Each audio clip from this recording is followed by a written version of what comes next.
Welcome back to my channel, Amazing Artist. I have a process in my junk journal for you today, and it starts with a page that already has some colour on it. There's a bit of a purple and some kind of gold, silver, platinum colour going on this page. I wish I could tell you what paints they were, but I don't remember anymore. This paint would have been put down a while ago. I get this page going with some mark making using a 3/4 flat brush and some just leftover blue and white paint.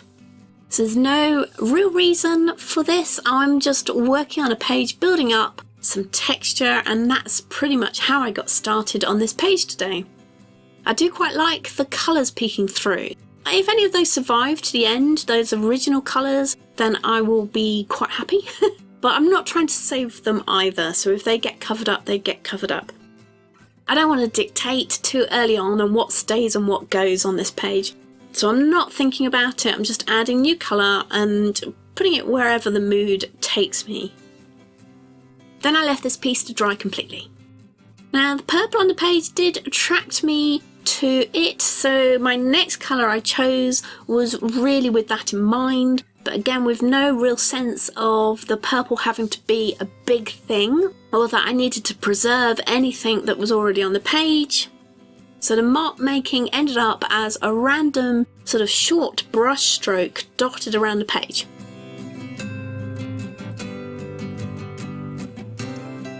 Purple kept on being a thing, and I decided that I would add some Inktense pencil here, and the paint on the page has a different level of slickness to it. So the first layer of that metallic paint, whatever that is, it's quite slippery and the pencil just kind of skips over it.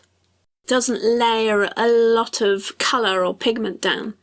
You can maybe see that the line on that colour is not as intense as on the other paint that's down here. But it's not too much of an issue really, and it works just fine over the Amsterdam Acrylic Paint that I've got here, because that's not quite as glossy and the pencil just works and grips to that surface quite well. But you can really see the pencil when I go over it with the wet brush, and if you are super careful, you can make it so that it comes out well over the area that the pencil skipped as well. But you do have to be quite careful and don't add too much water to any areas where the pencil hasn't sort of gripped as well. You can just about get away with it.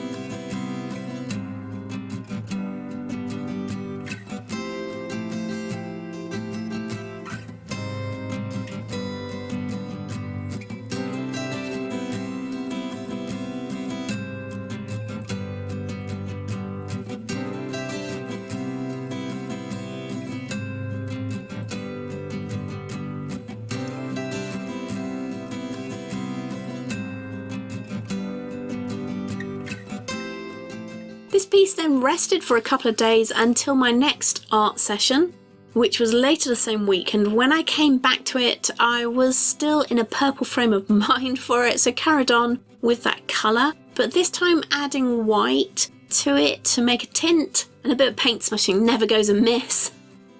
I mean, we all like a bit of paint smushing, don't we?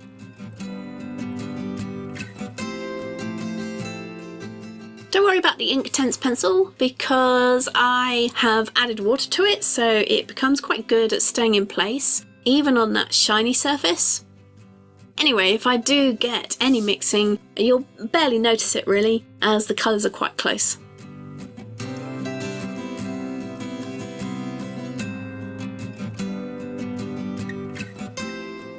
I like to add variation when I do this kind of paint adding and try not to overmix my colours on the palette, so then I can introduce dark and light areas and get it sort of different across the page. I can also add in some more of the permanent blue-violet paint, or add in a titanium white depending on how dark or light I want it to be.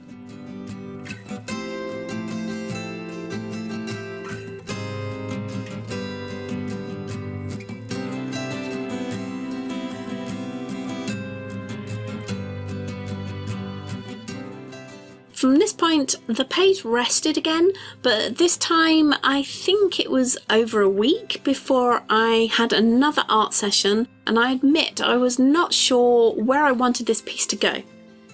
But then the time it rested helped, and when I did come back to it, I started it up again with these donut marks. I mean, they're just so fun to do. I like to get my hand kind of swirling around the shape of these.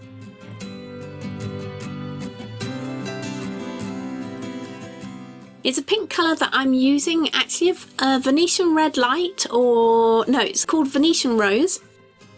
I ended up using the colour because it was left over on my palette, and I just thought it would both stand out a little bit but also nicely harmonise with the other colours on the page.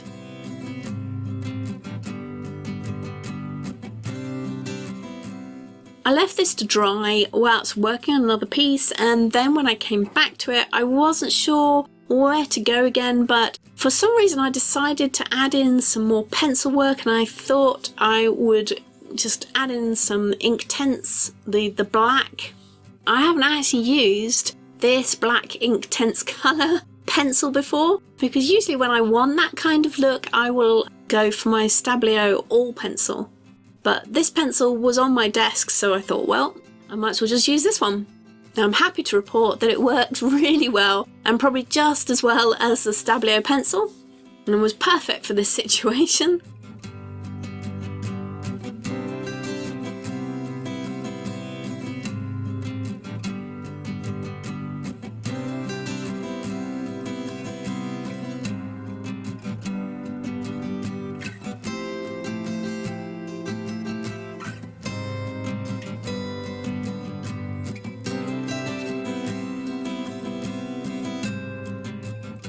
When it came to adding water to the pencil line, I started getting flamboyant again with that sort of movement of my wrist around those shapes.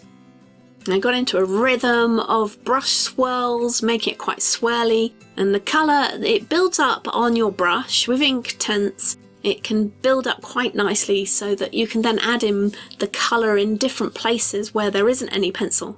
And I really loved that brush texture. So that was quite fun. It's those little things that makes us happy, isn't it?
Have fun creating today, and don't forget I have more videos to keep you creating, keep you playing with your mixed media art. So watch these next, and I will see you over there.